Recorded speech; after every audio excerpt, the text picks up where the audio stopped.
എന്തെങ്കിലും മടുത്തിട്ടുണ്ടോ? എല്ലാം മടുത്തുകൊണ്ടിരിക്കുകയാണ്. അതായത് സ്കൂളിൽ പഠിക്കുമ്പോൾ സൈക്കിൾ വേണം, 5-ലോ 6-ലോ പഠിക്കുമ്പോൾ, അപ്പോൾ അത് കിട്ടി. പിന്നെ 10ാം ക്ലാസ് ആയപ്പോൾ എനിക്ക് ബൈക്ക് വേണമെന്ന് പറഞ്ഞു. അപ്പോൾ ഞാൻ പറഞ്ഞു ഇനി എനിക്ക് വേറെ ഒന്നും വേണ്ട, ബൈക്ക് കിട്ടി, ഐ ആം ക്വൈറ്റ് ഹാപ്പി എന്ന് പറഞ്ഞു. ബൈക്ക് കിട്ടി കുറച്ച് കഴിഞ്ഞപ്പോൾ വീണ്ടും അത്യാഗ്രഹമായി. കോളേജിൽ പോകാൻ കാറ് വേണമെന്ന് പറഞ്ഞു. കാറ് കിട്ടി കഴിഞ്ഞ് കുറച്ച് കഴിയുമ്പോൾ സ്പോർട്സ് കാറ് വേണമെന്ന് പറഞ്ഞു. അതൊക്കെ ഇങ്ങനെ മടുത്ത് പോകുന്നു. അപ്പോൾ പിന്നെ കോളേജിൽ ചെത്തി നടക്കുന്നു. കുറച്ച് കഴിഞ്ഞപ്പോൾ ഫ്രണ്ട്സ് പറഞ്ഞു സിഗരറ്റ് വലിച്ചാൽ നല്ലതെന്ന് പറഞ്ഞു. അത് വലിച്ചു നോക്കി. കുറച്ച് കഴിഞ്ഞപ്പോൾ അതും മടുത്തു. അപ്പോൾ 2 അടിച്ചാൽ നല്ല, കള്ളു കുടിച്ചാൽ ശരിയാവുമെന്ന് പറഞ്ഞു. അത് നോക്കി. താൽക്കാലിക സുഖങ്ങളേ ഉള്ളൂ. പിന്നെ പറഞ്ഞു ഗേൾ ഫ്രണ്ട്സ് ഉണ്ടെങ്കിൽ നല്ലതാണെന്ന് പറഞ്ഞു. അപ്പോൾ അത് നോക്കി. അപ്പോൾ അതിനൊരു ത്രില്ലും പുതുമയൊക്കെ ഒരു രസകരമായ അനുഭവമായിരുന്നു. എങ്കിലും ജീവിതം പൂർണ്ണമാവാത്തൊരവസ്ഥയാണ്. എന്ത് ചെയ്താലും മടുത്തു പോകും. ഒക്കെ താൽക്കാലികമായിട്ടുള്ളതാണ്. വാട്ട് ഈസ് നെക്സ്റ്റ്, എന്താണ് അടുത്തത് എന്നുള്ളൊരു ആൻസൈറ്റി അങ്ങനെയുള്ള. അങ്ങനെ ജീവിതത്തിലേക്കും ബിസിനസ്സിലേക്കും കടക്കാൻ നേരത്തെ അമ്മ പറഞ്ഞു മോനെ കല്യാണം കഴിച്ചാൽ റെഡിയാവും, ഇത് ഈ പ്രായത്തിൻ്റെയാണ്, പിള്ളേരൊക്കെ ആകുമ്പോൾ ശരിയാവും, ഇതൊക്കെ എല്ലാവർക്കും ഇതാണ്. കല്യാണം കഴിച്ചു, ഒരു ഭാര്യയുണ്ട്, ഒരു കുട്ടിയുണ്ട്, അതൊക്കെ സന്തോഷകരമായിട്ട് പോകുന്നു. പക്ഷേ ലൈഫ് ഈസ് നോട്ട് കംപ്ലീറ്റ്, ഒരു പൂർണ്ണതയിൽ എത്തിയിട്ടില്ല എന്നൊരു തോന്നൽ. ഇനിയും എന്തൊക്കെയോ ചെയ്യാനുണ്ട്, ലൈഫ് ആയിട്ടില്ല, ഇത് മാത്രമല്ല ലൈഫ് എന്നുള്ളൊരു തോന്നൽ. അപ്പോഴാണ് ഈ മദർ തെരേസയുടെ പുസ്തകം വായിക്കാനും അതിൽ നിന്ന് ലഭിച്ച സന്ദേശം, ഈ മടുപ്പിന് കാരണം സ്നേഹമാണ് മടുക്കാത്തതായിട്ടുള്ളൂ, ബാക്കി കിട്ടുന്ന ഈ മെറ്റീരിയൽ തിങ്സൊക്കെ മടുത്തുകൊണ്ടിരിക്കും. മനുഷ്യർക്ക് പലതും ലഭിക്കാത്തതുകൊണ്ടാണ് മടുക്കാത്തത്, ലഭിച്ചാൽ മടുത്തുകൊണ്ടിരിക്കും. 5 കിട്ടുകയിൽ 10, 10 കിട്ടുകയിൽ 20, അങ്ങനെ പോയിക്കൊണ്ടിരിക്കും നമ്മളൊക്കെ. But the real pure love ഒരിക്കലും മടുക്കില്ല. അത് അതിഭയങ്കര സന്തോഷം, സുഖമുള്ള സംഭവമാണ്.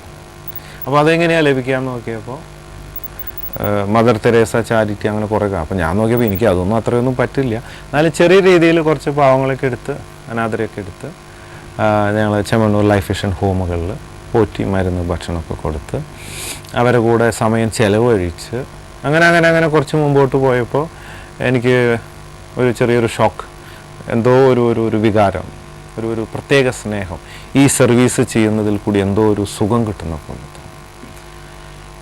അപ്പോൾ അത് മടുക്കുമെന്ന് വിചാരിച്ചു. പക്ഷേ കുറച്ച് ഇങ്ങനെ മുമ്പോട്ട് പോകും തോറും അത് മടുക്കുന്നില്ല, ചെയ്യും തോറും നമ്മൾ ചെയ്യാൻ പ്രേരിപ്പിച്ചുകൊണ്ടിരിക്കുകയാണ്.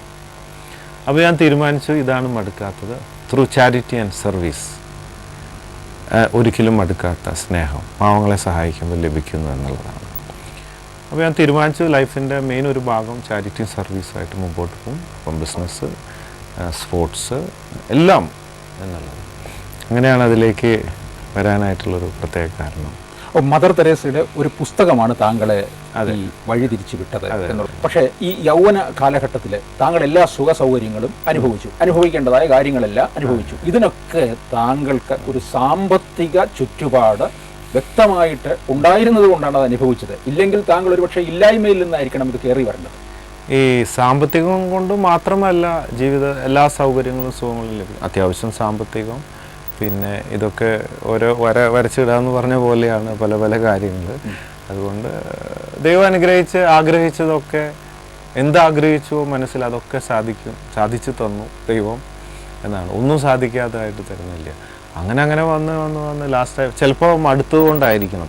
ഒരു പക്ഷേ മടുത്തില്ലായിരുന്നെങ്കിൽ സമ്പത്ത്, ഇത് അത് ഒക്കെ മടുത്തില്ല എങ്കിൽ അതിൽ തന്നെ വീണ് അതിൽ തന്നെ ഇതാണ് ലോകം, ഇതാണ് ജീവിതം എന്ന് പറഞ്ഞുകൊണ്ട് ചിലപ്പോൾ ഈ കള്ളും ഗേൾഫ്രണ്ട്സും സമ്പത്തും മാത്രമായിട്ട് അങ്ങനെ ജീവിച്ചേനെ മരണം വരെ. അത് മടുത്തത് കൊണ്ട് ആദ്യം എനിക്ക് വിഷമം തോന്നിയെങ്കിലും മടുത്തത് നന്നായി, അല്ലെങ്കിൽ ഈ ലെവലിലേക്ക് ഒന്ന് എക്സ്ട്രീമിലേക്ക് എത്തില്ലായിരുന്നു എന്നൊരു തോന്നൽ ഇപ്പോൾ ഉണ്ട്. അത് മടുപ്പിച്ചതായിരിക്കാം ദൈവം. ഒക്കെ മോനെ അനുഭവിക്കുക, ഇത് കഴിഞ്ഞിട്ട് നീ വാ, എന്നിട്ട് നമുക്ക് കുറച്ച് പരിപാടികൾ വേറെ ഉണ്ട് എന്ന് പറഞ്ഞിട്ട് ആയിരിക്കാം ചിലപ്പോൾ ഒരു വരച്ച് വെച്ചിട്ടുണ്ടായിരിക്കുക എന്ന് വിചാരിക്കുന്നു. കച്ചവടത്തിൽ മടുപ്പ് തോന്നിയിട്ടുണ്ടോ? കച്ചവടം ചെയ്യുന്നുണ്ട്, അങ്ങനെ ഒരു റീസണബിളായിട്ട് ചെയ്യണം, അത്യാവശ്യം ഡെവലപ്പ് ചെയ്യണമെന്നേ ഉള്ളൂ. അതുകൊണ്ട് എൻ്റെ മുഴുവൻ സമയമൊന്നും ഞാൻ അതിൽ ചിലവഴിക്കുന്നില്ല, വളരെ കുറഞ്ഞ സമയമാണ് ചിലവഴിക്കുന്നത്. അതുകൊണ്ട് എനിക്ക് ദൈവം തന്ന പേരും കഴിവും മാർക്കറ്റിംഗ് ഐഡിയകളൊക്കെ വെച്ചിട്ട് ഒരു 10-250 ബ്രാഞ്ച് തുടങ്ങേണ്ട സമയമായി, തുടങ്ങാൻ സാധ്യമാണ്. എങ്കിലും ഞാൻ എൻ്റെ ഒരു 10% ടൈം മാത്രം ഉപയോഗിച്ചത് കൊണ്ട് വെറും 30 ബ്രാഞ്ച് മാത്രമേ ഞാൻ തുടങ്ങിയിട്ടുള്ളൂ. അതുകൊണ്ട് വളരെ കുറഞ്ഞ സമയം, കുറച്ച് ദൈവം തന്ന കഴിവ് മാത്രമേ അതിന് ഉപയോഗിക്കുന്നുള്ളൂ. കാരണം ആ ബിസിനസ് സമ്പത്ത് മാത്രമല്ല ലൈഫ് എന്ന് ഞാൻ വിശ്വസിക്കുന്നു. അത് മാത്രമായി പോയാൽ സമയം മുമ്പോട്ട് പോവും, ജീവിക്കാൻ മറന്നു പോവും. അതുകൊണ്ട് അതും ഇതും ഒക്കെ കൂടെ വേണം എന്നുള്ളതാണ്. ബിസിനസ് മടുത്തിട്ടില്ല എങ്കിൽ അത് സെക്കൻഡറി ആണ്. അതാണ് ഫസ്റ്റ് സമ്പത്ത്. ബിസിനസ് ഒന്നുമില്ല. അപ്പോൾ ശരിക്കും പറഞ്ഞാൽ ഈ എല്ലാ സുഖ സൗകര്യങ്ങളും ഉപേക്ഷിച്ച് കൊട്ടാരം വിട്ടിറങ്ങിയ ബുദ്ധൻ്റെ ഒരവസ്ഥയിലേക്കാണല്ലേ? അങ്ങനെയല്ല, അത് വെറൈറ്റിയാണ്. ഞാൻ ആരെയും ഫോളോ ചെയ്യാൻ പോകാറില്ല. കാരണം എല്ലാം ഉപേക്ഷിച്ചിട്ടുമല്ല. ഇന്ന് ഞാൻ തട്ടുകടയിൽ നിന്നാണ് ഭക്ഷണം കഴിച്ചത്, ഞാൻ എൻജോയ് ചെയ്തു. ഇന്നലെ മസ്കറ്റ് ഹോട്ടലിലാണ്, അപ്പോൾ ചിലപ്പോൾ 5 സ്റ്റാറിൽ, ചിലപ്പോൾ തട്ടുകട. അങ്ങനെ എല്ലാം അനുഭവിച്ച് മുമ്പോട്ട് പോകുന്നൊരു വ്യക്തിയാണ്. അല്ലാതെ ഒരു പ്രത്യേക പേരിന് വേണ്ടിയോ സിമ്പിളാവാൻ വേണ്ടിയോ ഇങ്ങനെ ചെയ്താലേ ആവുള്ളൂ. ഇപ്പോൾ ഈ ഡ്രസ്സ് കണ്ടിട്ട് പറയും, അയ്യോ വളരെ നല്ലൊരു മനുഷ്യനാണ്, എന്തൊരു സിമ്പിളാണ്, ഗാന്ധിയെ പോലെ.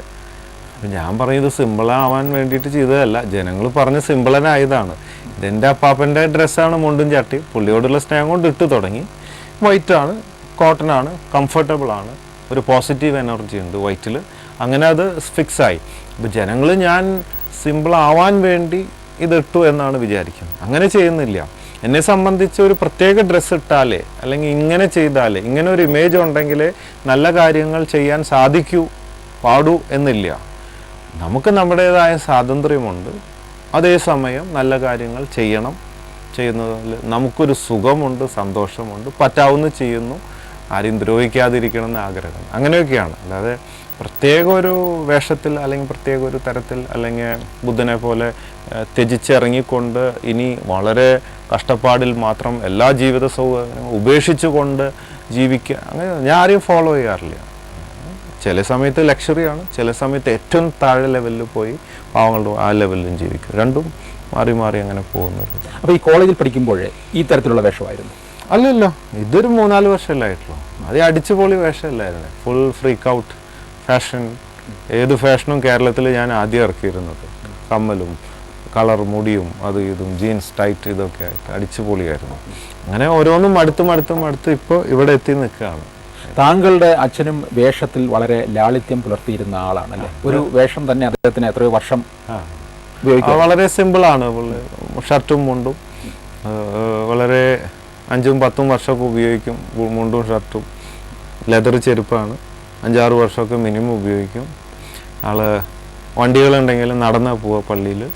രാവിലെ 5 മണിക്ക് എണീക്കും, യോഗ ചെയ്യും, പ്രാർത്ഥിക്കുക. അങ്ങനെ വളരെ സിസ്റ്റമാറ്റിക്കായിട്ട് ജീവിക്കുന്ന ആളാണ്. അതൊക്കെ ഈ ഒരു വൻ വ്യവസായികൾ സ്വീകരിക്കുന്ന ഒരു തന്ത്രമാണ് ഇത്. എല്ലാവരും നാട്ടുകാർ പറയും, നോക്ക് എത്ര ഉണ്ടായാലും അവൻ വളരെ താഴ്മയോടുകൂടി നടക്കുന്നു എന്നുള്ള ഒരു പറച്ചിലിന് വേണ്ടിയാണോ അത്? അങ്ങനെ ചെയ്യുന്നവരുണ്ടാവാം, അങ്ങനെ അതിനുവേണ്ടി ചെയ്യാത്തവരുണ്ടാകാം.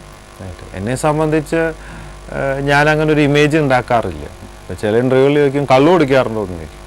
ഞാൻ പറയും കള്ള് എന്നെ കുടിക്കാറില്ല, ഇടയ്ക്ക് ഇത്തിരി വൈനൊക്കെ അടിക്കും. എനിക്ക് അത്ര വലിയ ഇൻട്രസ്റ്റ് ഒന്നുമില്ല. ഇടയ്ക്ക് ഒരു മൂഡിലൊക്കെ ചെയ്യും, എപ്പോഴെങ്കിലുമൊക്കെ. ഒരു അഡിക്ഷൻ ഇല്ല.